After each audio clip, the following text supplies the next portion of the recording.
in 1954, in the Dark Ages, there was a period where there was a question as to whether the brain, which was a contained mind brain we were talking about now, whether the brain could stay awake of itself or whether it needed stimulation from the outside external reality. There are two schools of thought on this. Magoon at UCLA in neurophysiology and neuroanatomy said that it needed an outside set of stimuli going through the reticular formation to keep it awake. Whereas Bremer in Brussels, Belgium, said, no, the brain contains self-sustaining oscillator neuronal circuits which keep it awake. So I decided to attenuate as far as possible the external reality. So I hunted all over the NIH campus at Bethesda, National Institutes of Health.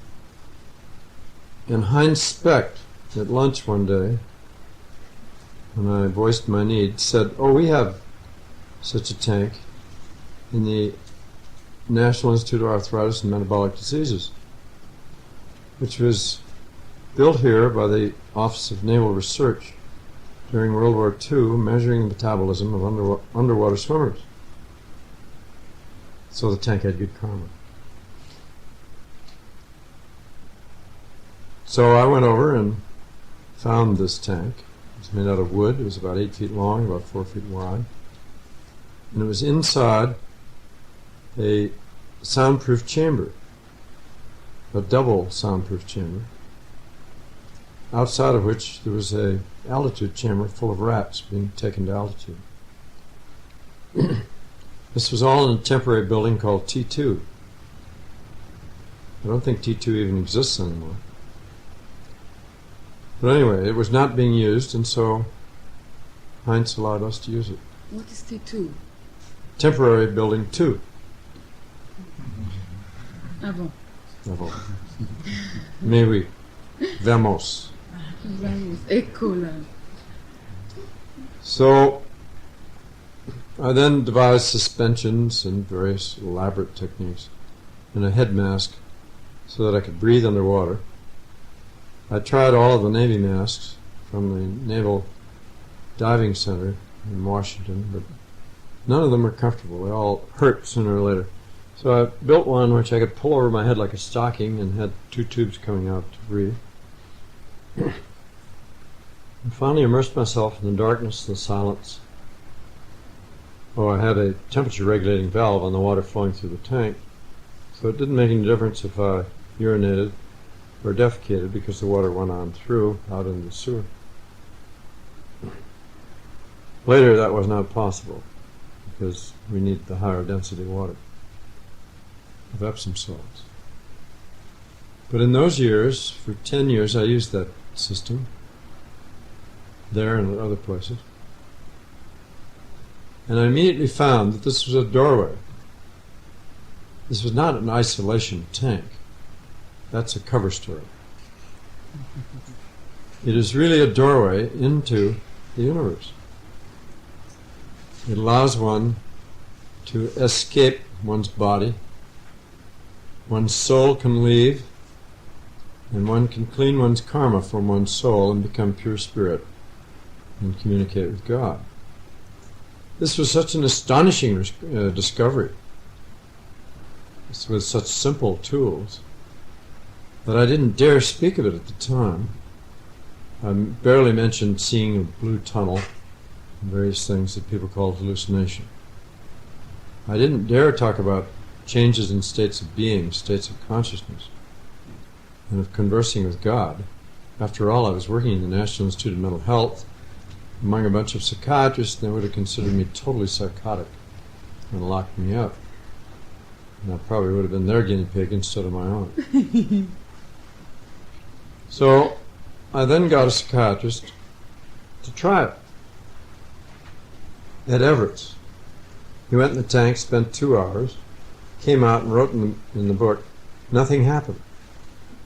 He doesn't know how lucky he was. but he lost interest. Later, Jay Shirley, another psychiatrist, got in the tank and got so hyper-enthusiastic about it that he built one in the Veterans Hospital at the University of Oklahoma, in Oklahoma City, in which Louis Jolyon West, MD, the head of the UCLA Neuropsychiatric Institute now, got in and spent 18 hours to make a record. He did.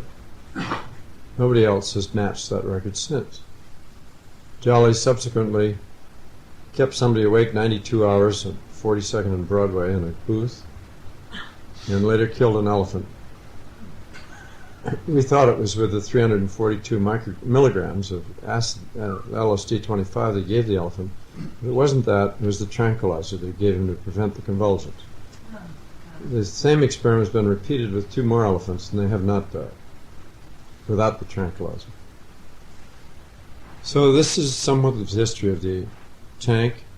I tried to present these results at a symposium in Harvard University, sponsored by Philip Solomon in the psychiatric department there. He had taken my paper on the subject that I published in 1956 and copied the references for his own paper, reinterpreted all the results without even trying the tank, on the basis of his experiments on people in poliomyelitis respirators, involuntary subjects, all of whom cried out and wanted to escape, and he called it psychosis. So he held a symposium, and Jay and I went and gave a paper, which subsequently was published in the Columbia University series on spaceflight, because Solomon edited us out of the book because we disagreed with the non-beneficial effects of isolation that he was espousing. We were espousing doing it because we got into ecstasy. And apparently ecstasy is dangerous to psychiatrists. Happiness is quite counter to their programming. Cures and all of that are hallucinatory for them. So we were left out. So I've never used the word sensory deprivation because we've never experienced it. In the tank, we've experienced everything else. Expanded universes, alternate realities, God, such a rich menu. So we call isolation tanks to keep the panty-wastes out of it and those without courage. It started at the National Institute of Mental Health, got suppressed there because a psychologist wanted to examine what happened to people that went in the tank, and I said, that's not the purpose. The purpose is to free one up with total initiative, not under the behest of anybody. So the idea of self-metaprogramming in freedom in the tank went along with the tank. And that developed very powerfully in 1964 when I was able to take LSD-25. I had a fellowship under the National Institute of Mental Health for 5 years, and hence Sandoz could supply pure acid for me. And I spent 2 years in the tank running experiments in the Virgin Islands, this time in seawater, in an 8-foot cube above a dolphin pool. And they programmed the trips, as I found out later, and took me out into the universe in a very expanded way. They? The dolphins. Really? The 3 dolphins, yes. They are very pure spiritual beings. And that's why I had to stop the kind of dolphin research I was doing in 1968 and come here to Esalen and learn what the hell I was doing with myself. So I came to learn from Paul and Dick Price, Fritz Perls, Ida Rolf, Bill Schutz, and so on. Without a tank. I had an isolation box here. And one time I was in the isolation box, and I heard somebody else in the box breathing at the other end of it. It was just me out of my body turned around. Within 2 weeks of my deciding to quit dolphin research, I felt I was on the wrong path, killing them and putting electrodes in their heads and so on. So I let the last 3 go. an old one who took care of the two young ones that were there. And I knew that the old one would teach the young ones so that it was safe to let them go, which we did in a boat harbor in Coronet Grove. The old ones swam under the water and just barely surfaced to breathe. The young ones jumped up, looked in boats, and were looking for us. And the older one kept shouting at them to stay down. It took 3 hours, but finally they stayed down. And then he took them out to sea, and they disappeared. And with great sadness, we let them go. We have two now in captivity up at Marine World. I had agreed to hold them for 1 year. Now it's been 2 years, almost 2 years and a half, so I've had to renegotiate the contract. Elaine Baker, a psychic at the Pritikin Longevity Center, where Eric Reed Erickson was staying with his Yaqui wife. He's a yunkie, as she says. He uses ketamine. Elaine came up to me and said, "You have gone beyond your contract with your two dolphins. It is time that you renegotiate." So I went up to Marine World and did that, and said to them, "I will take you home to your tribe and allow you to renegotiate your rejoining the tribe if you wish. But if you don't wish, we will establish a facility on the shore where you can educate them and they can educate us.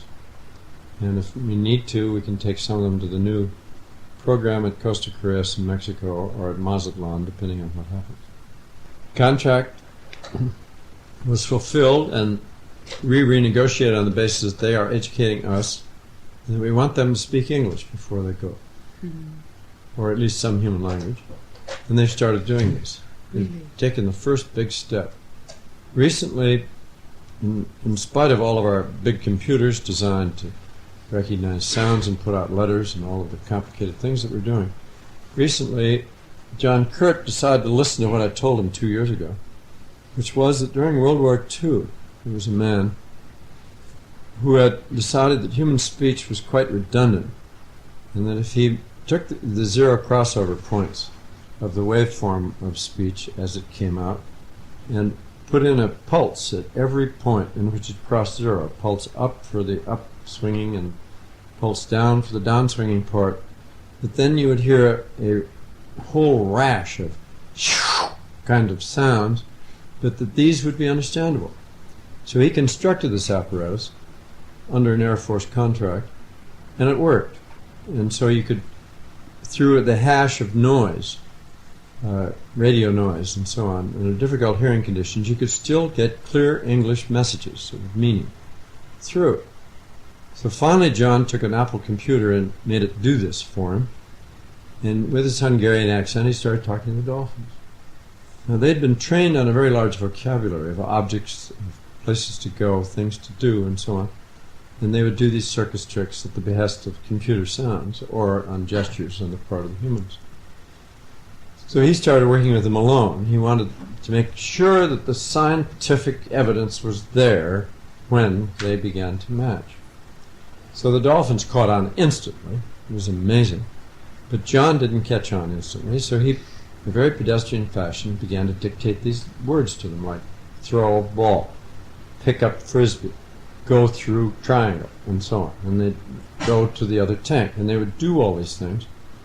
And if you listen to his voice on the tape, he has a very definite Hungarian accent with his English. And with the Digitalker, he still does. So when you hear the dolphins matching what he's saying, it comes back with John Kurt's voice with a Hungarian accent. So I was renegotiating the contract with him, sitting beside the pool, and Wink Thorne from Boston was there. Wink is paying us $1,000 a month in order to work with us as a work scholar. We copied the Esalen program there. And he is amazing. He's a young computer programmer. He knows the Apple forwards and backwards. And so Wink was standing beside the pool while I was meditating on ESP and saying to the dolphins, "I will not take you home unless you do something unexpected." So within about 3 minutes, John Kurt's voice came out of the loudspeaker by the pool. It's hooked into the hydrophone, saying, "Throw me the ball." Ah la la. in Hungarian, with the Hungarian accent. And Wink looked at me, and I looked at Wink, and he said, "That was the Dolphins." And I said, "You better go in the laboratory truck and see if John wasn't dictating through that microphone in the underwater loudspeaker." So we rushed into the truck, and no, John was busy with software, and the machinery for putting his voice underwater was turned off. And just for receiving the Dolphin's voice was all it was on. So they did something unexpected, as I demanded on ESP. Oh, it was ESP, no wording. You were No words, no. Just totally Pavel. Pavel, the same as Pavel. And they came back, they're very saucy on Pavel. They came back and they said, "You bastard, you promised to take us home." And I said, "Okay, I'll take you home. But first you must show us that what you already know, and teach us that you know how to speak English and that you know how to communicate with us through Mabel, through Mother Earth, translating what you have to say for us in English." You had that. You received that through telepathy. You received Yes. that in your body, and then you put it in words. And when you were talking back to them, were you also No, using me words? at the other end of the whole very, very complex communication system was hearing English coming from them Okay. without the Hungarian accent. Okay. You were hearing words through telepathy. Right. Telepathy. And now you're doing words with the.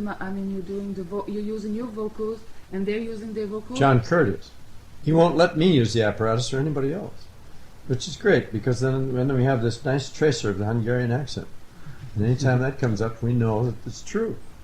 How's that, Ian? Is that a nice control? He's very pedestrian and a marvelous person. He refuses to be pushed. I wish you were here to tell you about this. Well, this is the difference between small brains and large brains, all of whom are terminals on the cosmic computer, the Mabel computer and the Echo computer.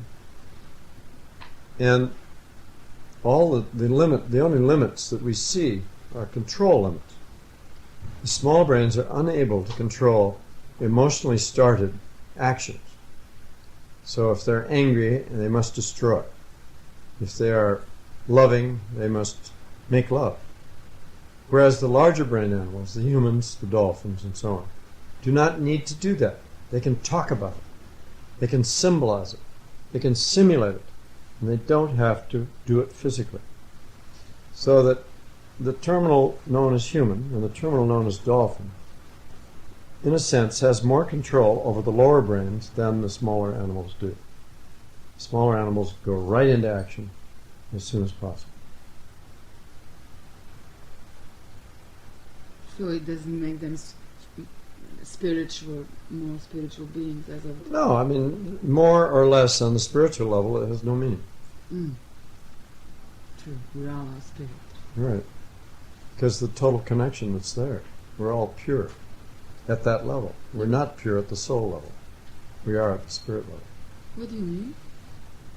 Well, the soul is that part of your physical self which has joined the spirit but carries the karma of the body with it. The spirit has no karma.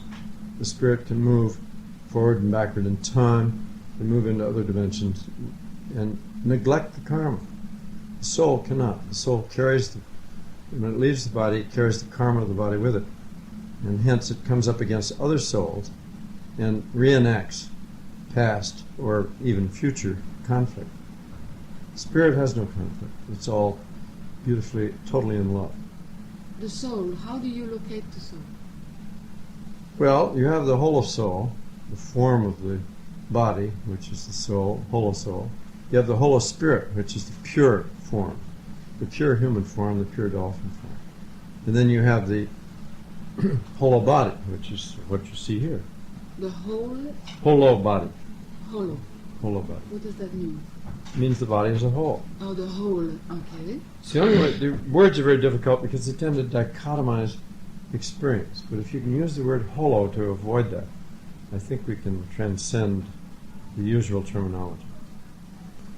Well, Mabel is the rather sentimental name for the telephone company as we know it. The international satellite communication system. It's been broken up now. It's no longer just Bell, but we carry it because Alexander Graham Bell was the man who first devised a way of talking over wires, which is then carried on to wireless systems. So Ma Bell is that system in the reality of the external reality, and the Bell telephone laboratories are part of that system. So they're rather benevolent, helpful, innovative, and when the laws broke them up, they became even more innovative because they allowed new ideas to enter into the system, and they copied other people who made new systems that were better than the old. Mm. So that's the industrial aspect of it, and the benevolence. We all use it. There's one out there that we use on the wall. And we're charged for it. We have to have credit cards and so on. Now, Ma Bell extended, and the largest solid-state computer nearest to us is Mother Earth, right underneath. And communication with Mother Earth by means of some subtle radiations, quantum radiations if you wish, or unknown radiations of the Pa Bell type. No, Pa Bell. We're using Pa Bell here because John Bell's theorem of non-local reality says in effect that every point in this physical universe is represented in the Pa Bell theorem or in Wheeler's hyperspace as a single point. So there's no need for messages to travel. They're instantaneously known everywhere at once. However, they can't be integrated at faster than light speed. The Einstein limit on integration is applicable to messages that must be used for integration. So within a given brain or within a given group, you are Einstein limited. And that is Ma Bell. Okay? And Pa Bell? And Pa Bell is the instantaneous transmission of information throughout the universe, instantly. That's the province of God, the omniscience, omnipresence, and omnipotence of God. Oh, I'd like you to... I've had a nice experience in the tank. I realize why twins are so close. What do you have to say about that? Well, if your genetic code is identical with that of another body, you can resonate at all levels. And so you develop a special language, for example, all your own, long before you learn the consensus reality language around you. It had to do with water, right? Transmitting the waves? Well, yes. I mean, the identity of the whole code of every single alpha helix within bodies resonating with one another in the womb. They come out and they're identical. They separate and their histories become very, very similar. They develop the same diseases at the same time, even though they're widely separated in physical space. So they operate by Bell, Pa Bell. Pa Bell. Mm-hmm. When do you see, we talk about the new age, the Aquarian age. How do you feel about that? Well, that's the Aquarius is the water barrier. That's the tank. The age of the tank. Indeed. When do you see governments tanking? Well, not the whole. They already are starting. Yeah? Yeah, I should think Reagan would do it. Poor man, I saw him on TV the other night, pressing his nuclear expansion. And he looks thoroughly worn out, haggard. I'd really like to see him get in the tank. Doesn't he have one? And have God speak to him directly. Benevolent God. I heard he's selling the Bible on, he's got commercials on TV for selling the Bible. Maybe we can get him to sell tanks. What I like about the tank is like what you said before. There's no dictator there. It's only the self. Right. Just a packaging problem. Packaging? What do you mean? You get a Bible in each tank. Oh, yeah. The Bible is within. Just float on it. The Bible that they're using around the tanks, at least in Beverly Hills, is the Deep Self. Yes. My book. Programming, metaprogramming is another one. Simulations of God is another one. As Tony said, John had to rewrite the Bible, so he wrote Simulations of God. The Scientist is another one.